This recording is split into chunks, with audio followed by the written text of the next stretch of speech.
Ruby! Ruby! Ruby! Lumabas ka nga dyan! Bakit ba kuya? Ang aga-aga sumisigaw ka? Nasaan yung anak mo? Bakit ba kuya? Ano na naman ba ang problema? May kinursunada at sinuntok kagabi dahil lasing siya. Ganun ba kuya? Pero iba ang sinabi ng anak ko. Siya daw ang sinuntok. Nakausap ko na yung taong nakalaban niya. Bigla na lang sumuntok ang anak mo. May tiwala ako sa anak ko kuya. Kaya naniniwala ako sa kanya. Yan ka na naman eh. Lumalabas na naman ang pagiging konsentidora mo. Hindi ako konsentidora kuya. Mahal ko lang yung anak ko. Bahala ka. Hanggat hindi nagbabago ang pagpapalaki mo sa anak mo, baka ikaw din ang magsisi bandang huli. Wala kang pakialam sa pagpapalaki ko sa kanya kuya.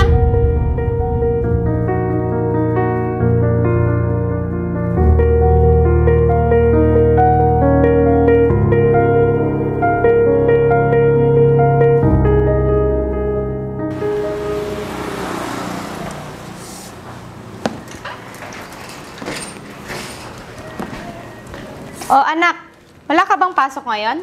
Mamaya pa po, ma. Ganun ba? Kumain ka muna doon. Nakapagluto na ako. Oo, ma.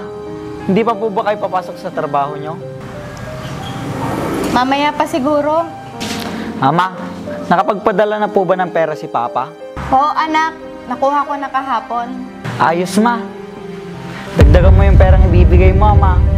Madami kasing gastusin sa pag-aaral ko. Walang problema anak.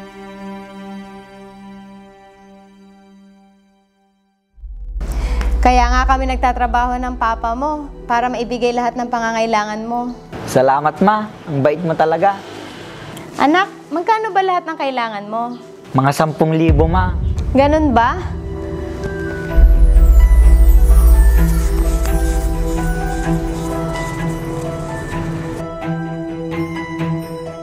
Basta, kung may kailangan ka sa pag-aaral mo, sabihin mo lang. Sige po, maliligo na po ako. Akala ko ba, mamaya pa ang pasok mo? May bibiling pa pala ako, ma. Kumain ka muna dyan. Oo, ma.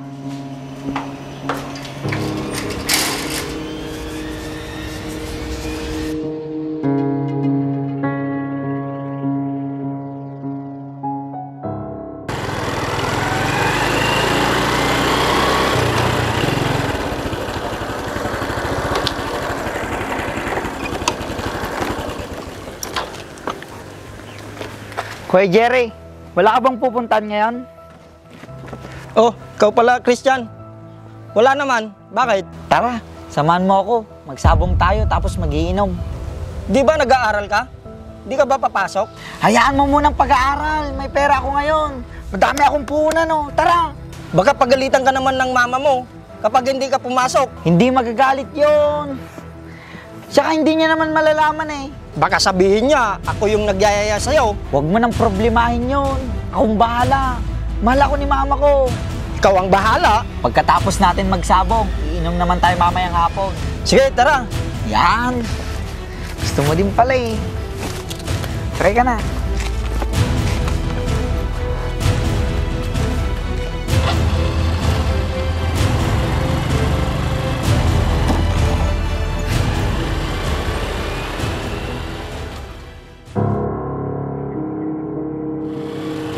Saan naman kaya pupunta yung dalawang yon? Parang hindi naman yata nag-aaral yung pamangkin kong yon.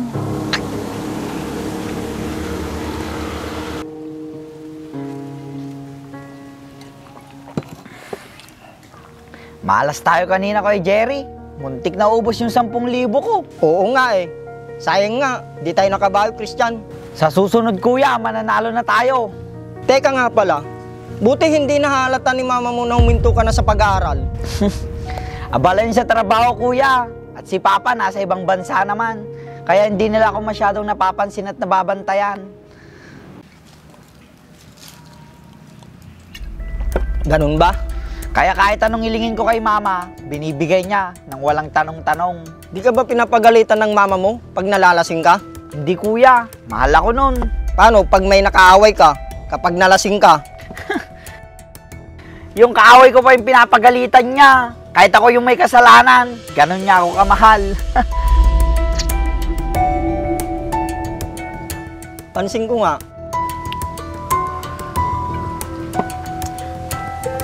Sige kuya, uwi na ako. Hapon na.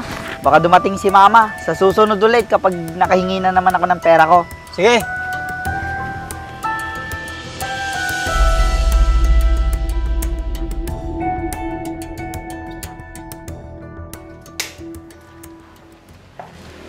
Ma, may bibili na naman kami para sa pag-aaral ko.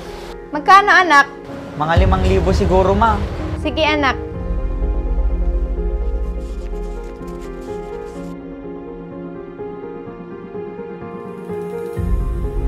O eto. Salamat, ma. Bait mo talaga. Dinagdagan ko na yan para may panggastos ka sa iba mong pangangailangan. Kapapadala lang kasi ng pera ng papa mo.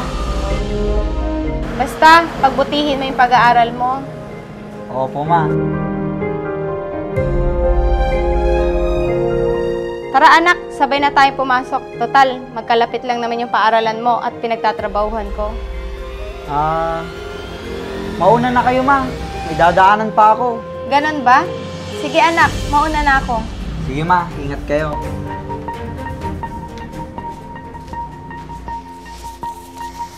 Ayos. May panginom at pangsugal na naman ako.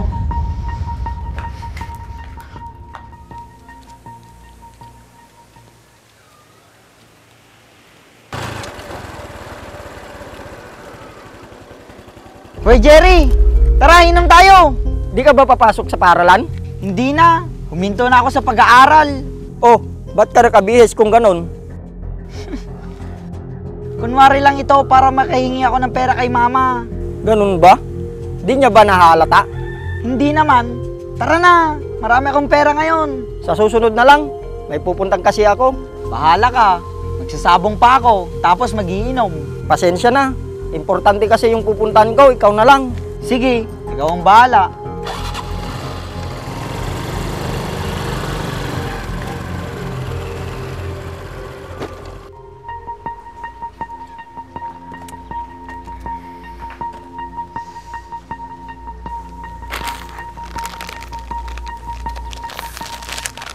Ba't nandito ang batang ito? Tanghaling tapat, naglalasing. Kala ko ba nag-aral ito? Malapitan nga. Christian! Ang aga-aga, umiinom ka.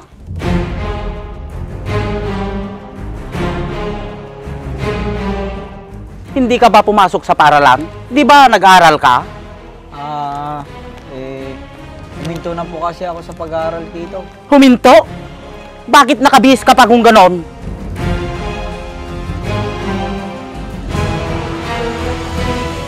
Siguro hindi alam ng mama mo na huminto ka na ng pag-aaral mo.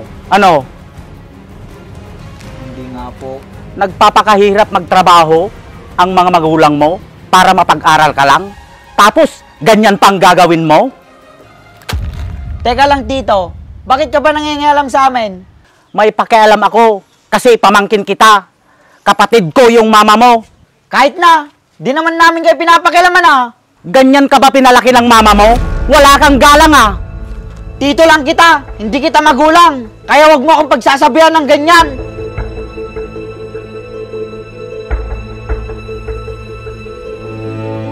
Mama ko nga. Hindi ako pinapagalitan ng ganyan. Ikaw pa kayang tito ko lang.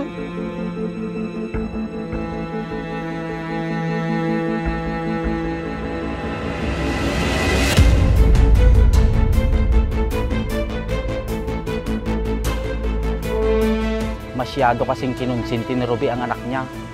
Kaya lumalaking walang galang at respeto. Kawawang bata. Kuya Berto! Kuya Berto! Kuya Berto! Bakit, Ruby? Ang aga-aga. Anong ginawa mo kay Christian? Anong ginawa ko? Pinagalitan mo daw siya at muntik mong pagbuhatan ng kamay. Naniwala ka naman sa anak mo? Oo, kuya. Dahil anak ko siya. Yan ang hirap sa'yo, Ruby. Masyado mong kinukonsinti ang anak mo.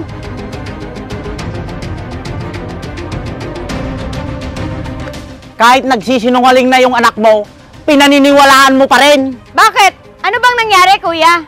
Nakita ko siyang naglalasing, tanghaling tapat. Pinagsabihan ko lang, nagalit na sa akin. Paano naglalasing, kuya? Nag-aaral yun. Nag-aaral? Hindi mo ba alam na huminto na sa pag-aaral ang anak mo? Araw-araw naman siya pumapasok ah. Oo, para makahingi siya ng pera mo. Hindi mo ba alam, nalulung na sa bisyo ang anak mo? Masyado ka kasing abala sa trabaho. Kaya hindi mo nababantayan yung anak mo. Kaya siya nagkakaganyan. Huwag mo ang pakialaman yung pagpapalaki ko sa kanya, kuya.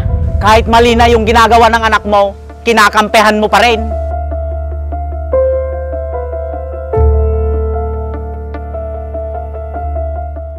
Gaya nung may nakaaway siya, siya na ngayong may kasalanan, kinonsinti mo pa rin.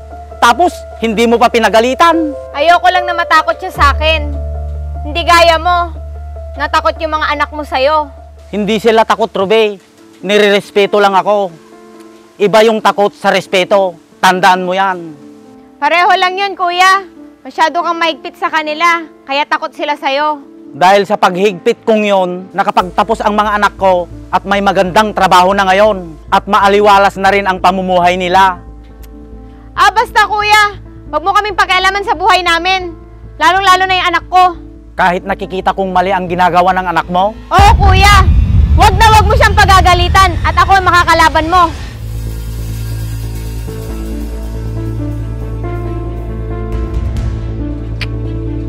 kawawang kapatid kong ito. Pag ipagpatuloy pa niya ang pagiging konsentidora niya sa anak niya.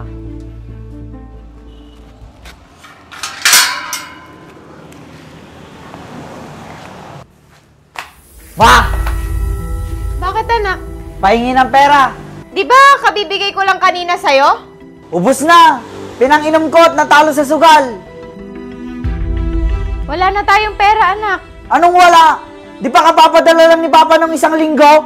Panggastos na lang natin dito sa bahay ang natira, anak. Akin na! At babawi ako sa sugalan!